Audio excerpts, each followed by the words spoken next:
बिस्मिल्लाहिर्रहमानिर्रहीम। Fly news के तमाम देखने और सुनने वालों को खुशामदीद। अगर आप हमारे चैनल पर नए हैं तो सबसे पहले चैनल को सब्सक्राइब कर दें और बेल आइकन को प्रेस कर दें और हमारी वीडियो को पूरा देखें ताकि दुनिया की मालूमात से आप बाखबर रह सकें। आए बढ़ते हैं खबरों की जानिब। एशिया कप में बारिश के बायस पाक भारत मैच बेनतीजा ख़त्म हो गया। ताहम कौमी टीम के स्टार फास्ट बॉलर शहनशाह अफरीदी ने अपनी शानदार बॉलिंग से सबके दिल जीत लिए। पाकिस्तान के फास्ट बॉलर ने पाक भारत मैच के दौरान नई तारीख रकम की। एशिया कप वनडे की तारीख में ये पहली मरतबा हुआ कि फास्ट बॉलर ने मुखालिफ टीम की तमाम विकेटें हासिल की। शहनशाह अफरीदी ने 35 रन देकर 4 खिलाड़ियों को पवेलियन रवाना किया।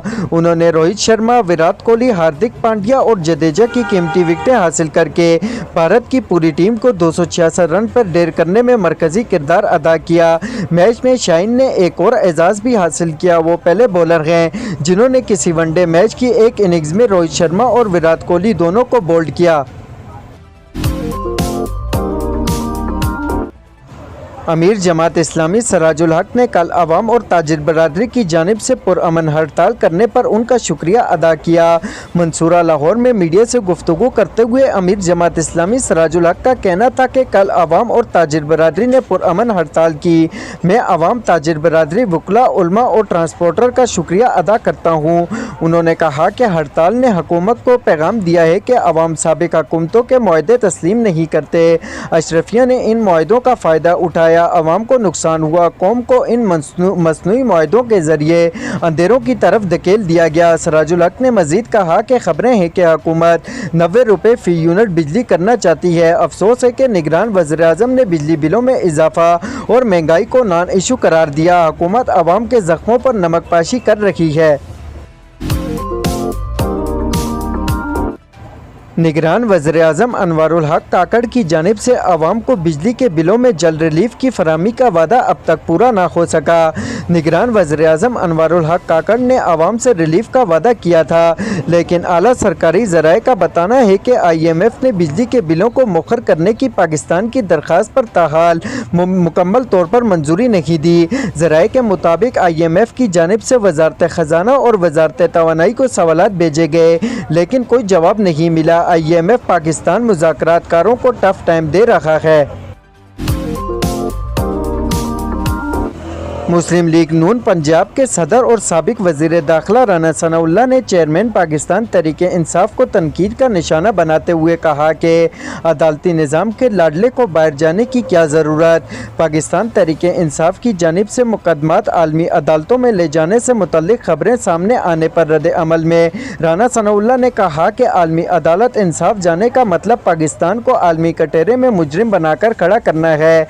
यह मकरूहा काम वो मुल्क के दुश्मन और उनके परिंदे करते हैं। राना सनाउल्लाह ने मजीद कहा कि दहशतगर्दों को पाकिस्तान वापस लाने, उन्हें रहा करवाने और आबाद करवाने वाले अब दहशतगर्दों को नया रास्ता दिखा रहे हैं। साबिक वज़ीर दाखिला का कहना था कि पाकिस्तान को आलमी अदालत इंसाफ में खड़ा करने से फ़लस्तीन और मकबूजा जम्मू कश्मीर के इंसानों के हकूक़ गज़ब करने वालों को दिली खुशी हुई।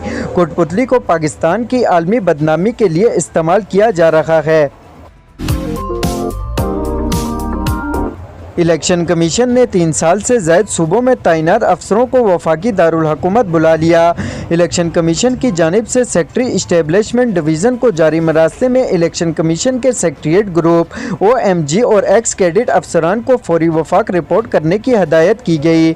मरासले में इलेक्शन कमीशन ने 3 साल से ज़ायद सूबों में तैनात अफसरों को वफाक रिपोर्ट करने की हदायत की है।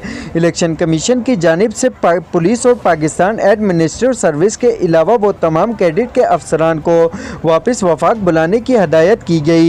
इलेक्शन कमीशन ने मुतल्लिका महकमों को अफसरों को फहरिस्त 3 से 4 दिनों में फराहम करने की भी हदायत कर दी है। हुकूमत के ऐलानात और नोटिस मुनाफाखोरों को लगाम न डाल सका और मुल्क के मुख्तलिफ शहरों में चीनी की डबल सेंचुरी हो गई। मुल्क में चीनी की बढ़ती हुई कीमतें रुकने का नाम नहीं ले रही। कोयटा में चीनी की कीमत 15 रुपये इजाफे के बाद 205 रुपये फ़ी किलो हो गई, जबकि एक हफ्ते के दौरान कोयटा में चीनी की फ़ी किलो कीमत में 35 रुपये का इजाफा हो चुका। पिशावर में भी चीनी की कीमतों में गैर मामूली इजाफा देखा गया। पिशावर की आम मार्केटों में 100 रुपये फ़ी किलो मिलने बिकने वाली चीनी अब 200 रुपये में फ़रोख्त होने लगी है।